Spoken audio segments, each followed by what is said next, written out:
Alors, que devient la liberté dans un système de soins accaparant comme celui-là? Bien, le concept même de liberté va devenir de plus en plus perverti. Et c'est ça qui est fascinant dans cette évolution, et c'est peut-être pour ça qu'elle est le plus terrible, c'est qu'elle va récupérer tous les concepts, y compris celui de liberté. Je dirais même y compris les idées d'Illich dont vous parliez tout à l'heure. Parce que qu'est-ce que c'est cette société de machines qui nous apprend à nous surveiller nous-mêmes? C'est une société qui dit, soyez libre, débarrassez-vous du médecin, soignez-vous vous-même, sortez de l'hôpital, ce que dit Illich.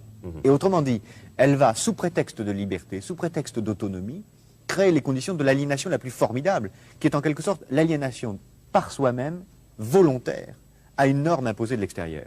On nous dira, il ne faut pas fumer, pas conduire, pas boire, mais aussi pas avoir tel gène dans sa structure héréditaire. Si vous l'avez, vous êtes extérieur à la norme, faites tout ce que vous pouvez pour vous en débarrasser. Et autrement dit, on fera que ce qui est la forme absolue de la dictature, que chacun d'entre nous ait librement, entre guillemets, envie d'être conforme à la norme. Que chacun d'entre nous ait librement, entre guillemets, envie de se comporter comme un esclave. Et ce qui est la forme absolue de la dictature, puisqu'on fera que chacun d'entre nous aura envie d'imiter un modèle, une copie, une sorte d'idéal standardisé qu'on nous imposera de l'extérieur. Et ce qui est fascinant, c'est que c'est à travers la médecine, à travers le bien et le mal, à travers le rapport à la mort, que cette nouvelle forme de société totalitaire est en train de s'installer.